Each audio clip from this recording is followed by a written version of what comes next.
Maithili express की शानदार प्रस्तुति।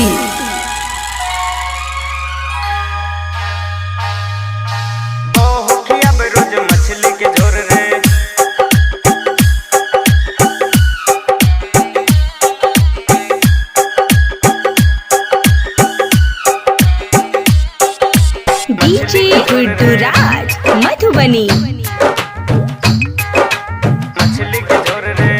माया रिकॉर्डिंग स्टूडियो राजनपुर।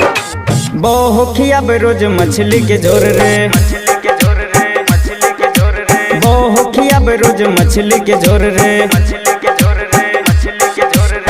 देह बड़ी फिट रहे, बॉडी हिट हिट रे, बॉडी हिट हिट रे। बहुखिया रोज मछली के झोर रे, बहुखिया रोज मछली के झोर रे। देह बड़ी फिट रहे, बॉडी हिट हिट रे, बॉडी हिट हिट रे। बहुखिया रोज मछली के झोर रे, बहुखिया रोज मछली के झोर रे। DJ Guddu Madhubani, DJ Guddu Madhubani, DJ Guddu Madhubani, DJ Guddu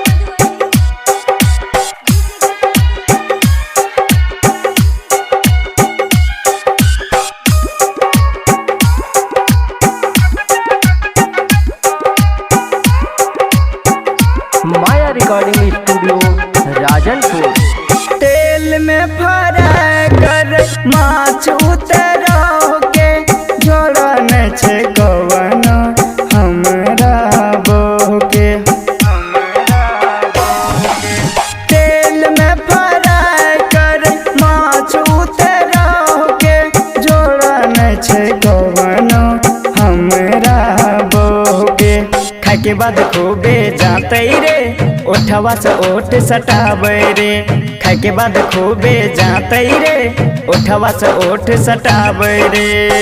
देह बड़ी फिट रहे, बॉडी हिट हिट रे, बॉडी हिट हिट रे। बहुखिया रोज मछली के झोर रे,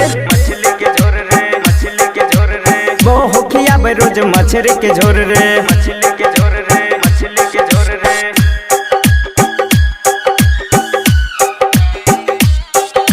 डीजे गुड्डूराज मधुबनी। माया रिकॉर्डिंग स्टूडियो राजनपुर। बबुआ राहुल कते करियो हम बड़ाई, सोनवा के सिकड़ी दिलहि गढ़ाई। बबुआ राहुल कते करियो हम बड़ाई, सोनवा के सिकड़ी दिलहि गढ़ाई। जब कर सोलह सिंगार रे, मन भर करी हम प्यार रे। जब कर सोलह सिंगार रे, मन भर करी हम प्यार रे। देह बड़ी फिट रहे, बॉडी हिट हिट रे, बॉडी हिट हिट रे। बहुखिया रोज मछली के झोर रे, बहुखिया रोज मछली के झोर रे। माया रिकॉर्डिंग स्टूडियो राजनपुर।